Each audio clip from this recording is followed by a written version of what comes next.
MCC में नीतीश रेड्डी की आ गई है सेंचुरी और ऋषभ पंत को कह दिया stupid stupid shot. Stupid, stupid. You've got two fielders there and you still go for that. You missed the previous shot and look where you've been caught.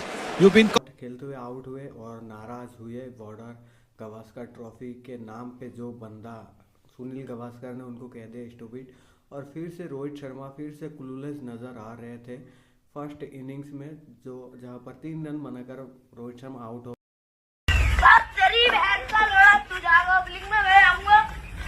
खेलते हैं हम, लाओ भाई।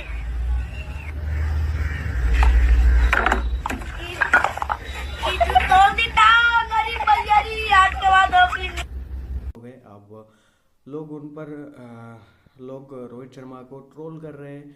इवन कि क्रिकेट एक्सपर्ट रोहित शर्मा को काफ़ी क्रिटिसाइज कर रहे हैं। इन सभी चीज़ों पर बात करेंगे आज की इस वीडियो पे। फारूक क्रिको पर आपका स्वागत है। तो चलिए शुरू करते हैं। भाऊ, इस देश का क्या होगा? देश का क्या होगा? पहले मैं खुद तो बन जाऊं, फिर बाद में देश को बनाऊंगा। और वैसे भी तू देश का चौधरी लगता है साले। रोहित शर्मा के ऊपर मुझे बहुत तरस आ रही है क्योंकि मैं बोलना नहीं चाह रहा था रोहित शर्मा के बारे में, पर टीम इंडिया की अब हालत ही ऐसी है, WTC का सीनरियो कुछ ऐसा है कि मुझे बोलना पड़ रहा है। बंदे ने शुभमन गिल को ड्रॉप कर दिया, चलो मना। केएल राहुल की पोजीशन पर शेर खानी की, उसके कप्तानी में बुमराह की कप्तानी गई। फिर WTC की होप की अगर मैं बात ना ही करूँ तो ये अच्छा है, पर रोहित शर्मा इस बॉर्डर गावस्कर सीरीज में उतना खास नज़र नहीं आए। इवन रवि शास्त्री को कहते हुए झिझक नहीं हुई कि ये बंदा फ्री विकेट देते हुए आ रहे हैं ऑस्ट्रेलिया को जब से टीम में आया है। बंदा रवि शास्त्री ने ये भी कहा है कि ऑस्ट्रेलिया के खिलाफ सिर्फ 10 खिलाड़ी खेल रहे हैं, रोहित शर्मा सिर्फ फ्री विकेट के नाम पे आते हैं और जाते हैं। इसी बीच रोहित शर्मा की रिटायरमेंट की खबर ट्रेंडिंग पर चल रहा है और काफ़ी सारे क्रिकेट एक्सपर्ट ये तक कह दिया है कि इस बंदे का आखिरी सीरीज है और रिटायरमेंट के काफ़ी करीब है। इतना अगर ख़राब खेलोगे तो मतलब रिटायरमेंट नहीं तो और क्या। बंदे फॉर्म पर है हमें लग रहा है, लेकिन रोहित शर्मा के नज़र से शायद वो फॉर्म पर नहीं है, शायद वो टीम को हेल्प ही कर रहे हैं। पर पता नहीं कब तक सेंस आएगी रोहित शर्मा को, तब तक हमारे हाथ से BGT ना चला जाए और टीम इंडिया WTC फाइनल ना खेल पाए। ऐसा तो कोई नहीं चाहेगा, पर रोहित शर्मा की क्लूलेस कप्तानी से हर कोई नाराज़ है, हर कोई नाराज़ जाहिर करते हुए दिख रहा है। और जो विराट कोहली लीगेसी बनाई थी टेस्ट क्रिकेट में, वो अब जो बिल्ड की थी वो अब तोड़ते हुए दिख रहा है रोहित शर्मा की कप्तानी में। इस बारे में तो सब बातें होती रहेगी, पर अब बात कर लेते हैं नीतीश रेड्डी, जो कि एक डेब्यूटेंट के तौर पर ऑस्ट्रेलिया गई थी।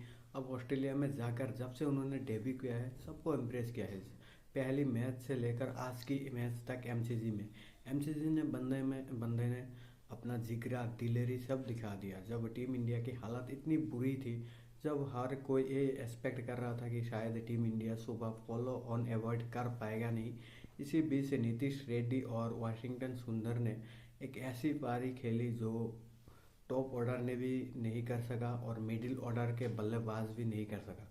असल में इन दोनों की पारी देखकर लोग अभी ये कह रहे हैं कि बंदे इन दोनों यंगस्टर्स से टीम की सीनियर्स लोग को सीखना चाहिए, क्योंकि ये सब बंदे डोमेस्टिक क्रिकेट खेल रहे हैं। और पर जो परमानेंट है टेस्ट क्रिकेट में, ऋषभ पंत की बात कर लो, रोहित शर्मा की, विराट कोहली, ये लोग डोमेस्टिक क्रिकेट नहीं खेलते। और इतना बुरा प्रदर्शन के बाद इन दोनों ने जब प्रदर्शन किया तब इनकी तरफ लुक अप टू करना चाहिए। ऐसे ही कुछ संदेश आ रहे हैं चारों दिशाओं से और तारीफ भी बनता है इन दोनों बंदे की, जिस तरीके से दोनों ही बंदों ने 160 से ज़्यादा बॉल खेली है। इवन वाशिंगटन सुंदर वाज फेनोमेनल बिकॉज 160 गेंदें खेली और 50 रन बनाए। लोग अभी बात कर रहे हैं कि भाई साहब और कुछ रन बना पाते, पर जो टीम की नीड थी, जो उस समय वक्त थे, वो रन बनाने की नहीं थी, वहाँ पर टिकना था। नीतीश रेड्डी के साथ एक अच्छा पार्टनरशिप बनाने की ज़रूरत थी और वाशिंगटन सुंदर ने वही करके दिखाया। दोनों भाइयों ने 130 के ऊपर पार्टनरशिप लेके गए और दोनों तबाही, मतलब अब लोग तारीफ करते हुए नहीं थक रहे।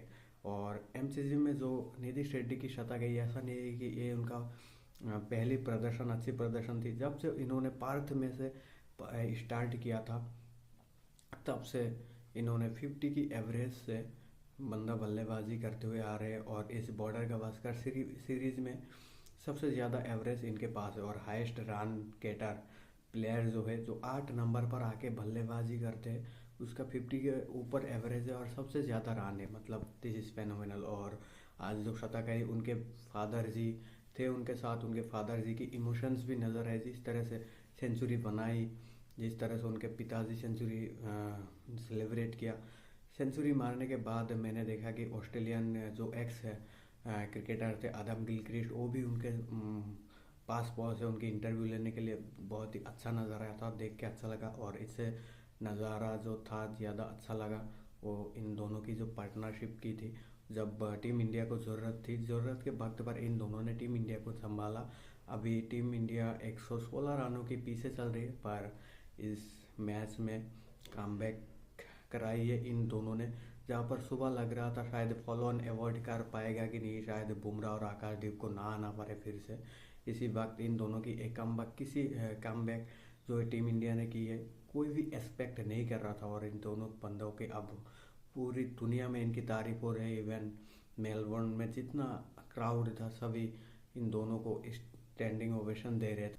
But all thanks to Siraj, जिसने पैट कमिंस की 3 गेंद में जो डिफेंस किया था, उन डिफेंस की वजह से नीतीश रेड्डी की 100 रन पूरी हो पाई। बुमराह आए थे, बुमराह टिक नहीं पाए, 0 रन बनाकर पैट कमिंस के बॉल पर आउट हो गए। ओवर में 3 बॉल बाकी थे, सिराज आए। सिराज ने बहुत ही अच्छी तरीके से जो डिफेंस की थी, पूरे एमसीसी के क्राउड उनके डिफेंस पर ताली और शोर मचा रही थी ताकि नीतीश रेड्डी की सेंचुरी पूरी हो जाए। जब नीतीश रेड्डी ने सेंचुरी पूरी की तब क्या ही जलवे से अपना सेंचुरी सेलिब्रेट किया। उनके साथ हम लोगों ने भी, और एमसीजी में जितने क्राउड थे और उनके पिताजी सभी सेलिब्रेट कर रहे थे। इवन जब वो दोनों जा रहे थे बल्लेबाजी करते हुए, तब रोहित शर्मा, विराट कोहली उनके तरफ देखते हुए ताली बजा रहे थे और बहुत ही प्राउड थे। दिन वाशिंगटन सुंदर और नीतीश रेड्डी ने बल्लेबाजी की। पहले जब सुबह बल्लेबाजी करने आए थे तब ऋषभ पंत की विकेट गई, फिर जद्दू की विकेट गई। और जो ऋषभ पंत की विकेट गई थी, जिसको इस अहम मौके पर अच्छा रेस्पॉन्सिबिलिटी दिखाते हुए इनको बल्लेबाजी करना चाहिए था। वही वाला जो टिपिकल शॉट खेलते हैं ऋषभ पंत, जो सिचुएशन को ना देखकर खेलते हैं, वहीं पर जब वो शॉट खेलकर आउट हुई तब नाराज़ हो गए हमारे सुनील गावस्कर जी, जो कि कमेंट्री कर रहे थे। एक वीडियो वायरल हुई जो उस पर उनको बेवकूफ़ कह रहे थे, क्योंकि जो शॉट खेली कोई भी रेस्पॉन्सिबिलिटी नाम की कोई भी चीज़ इन प्लेयर्स में नहीं है, ऐसा कह रहे थे। और जो शॉट खेली बिल्कुल नाखुश दिख रहे थे वीडियो में। और उनके साथ थे जो कमेंटेटर्स, वो भी कह रहे थे कि इनको थोड़ा सा संभाल कर खेल लेना चाहिए था। और ये अतरंगी शॉट खेलता है, जब हम लोग इनको देखते हैं तब हम लोग सीट की एज पर बैठे होते हैं, पर हर दिन आपके हिसाब से नहीं जा सकता। और सुनील गावस्कर जी ने भी कहा, ये आप इनको न्यूट्रल गेम कहते हो तो अब गलत हो, आपको दूसरी ड्रेसिंग रूम में जाकर बैठना चाहिए, आपको ड्रेसिंग रूम में भी नहीं जाना चाहिए। इस कदर गुस्से हो गए थे हमारे सुनील गावस्कर जी। और बात भी बनता है, और इस बॉर्डर गावस्कर सीरीज़ में हम लोग पहले सोचते थे कि ऋषभ पंत एक प्रमुख बल्लेबाज है जो ऑस्ट्रेलिया में काफ़ी दबदबा रखते हैं और टफ सिचुएशन में टीम इंडिया को निकलते हैं। वहीं पर अगर ऐसी शॉट खेलते हैं तो निराशा विराजमान है, तो निराशा बनती है। तो ऋषभ पंत की जो नेचुरल गेम को इन्होंने क्रिटिसाइज़ किया और उनके साथ पूरे देशवासी अब ऋषभ पंत